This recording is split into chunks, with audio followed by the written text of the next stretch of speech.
Ayan guys, mag-update na kayo ng Wala chat ninyo ngayon, yung Wala application nyo.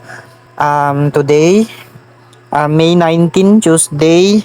So, kaka-release lang yung version nila na 1.42.3,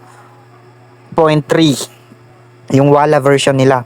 So, yung mga updated nila sa content version nila ay withdraw system, dated withdrawal system. Hindi na kayo magtra-transfer doon sa mga payroll. Ayan, automatic na kayong mag-sign up or maglagay ng GCash ninyo, ganon. Ipapakita ko sa inyo ngayon yung withdrawal. So, i-click nyo tong my rights, yung host, then click nyo tong withdraw. Ayan. So, dito sa taas, please fill your receiving account. Then, i-click nyo yan. Then, ilagay nyo yung GCash name nyo. Ayan, ilagay natin. Tapos, ganyan. Next is yung GCash number ninyo. Ayan. Then yung phone number ninyo. Then siyempre yung GCash number nyo pa rin yan.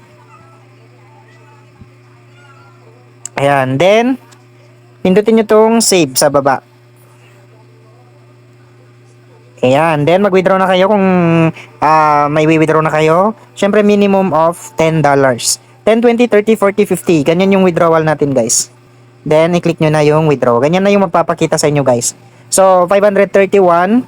Yung rate niya is 54.8 sa PH area. Yun yung rate nila ngayon. So, kung gusto nyo naman, mas mataas dun sa payroll. Ayan, yan is pang mabilisan lang, guys. Kaya kung gusto nyo sa payroll naman, pwede kayong mag-transfer. So, kanino? Sa agent or kay payroll. Then, 2% lang siya. Ayan. Pwede kayong maglagay kung sinong payroll ang gusto nyo dyan. Then, yung amount ninyo dyan is times 1 lang pala kasi naka 100,000 diamonds na pala siya. 1 lang. So, magiging 98 yung babayaran sa'yo, then i-transfer nyo na kung kanino nyo i-transfer. For example, sa agent, ganun. Okay? Ang nakalagay kasi dito, diamonds will be credited into the agency's account as coins. So, ibig sabihin, pag transfer nila yon magiging coins kay agent. Hindi siya diamonds na mapapasok kay agent. Parang magiging USDT na siya, pero automatic na.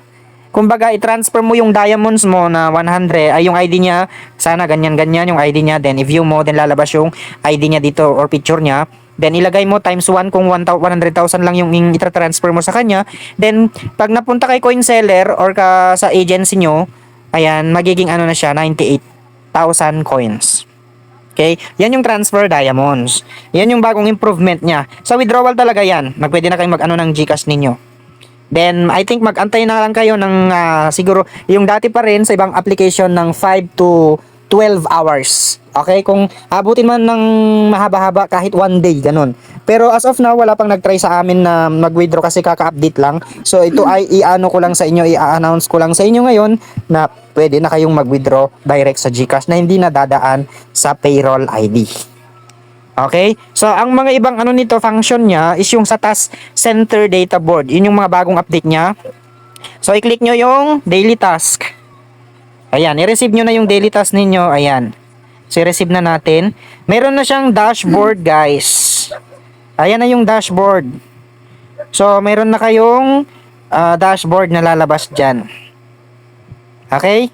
So, lalabas dyan. Kung makapag-trade ka ng at least 24,000 ganon, mayroon na kayong 1-2 ganon.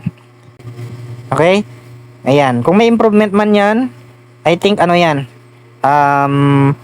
darating pa yung ibang mga lalabas na games at saka update kay Wala. So, ang isa pa na yung update dito, guys, is yung games. Mayroon siyang mga ibang games. So, for example, papasok tayo dyan. Ayan, yung mga games, guys, mayroon na dito naidagdag. So, itong fishing jackpot. So, yun, mag-update na kayo, guys. And happy earnings.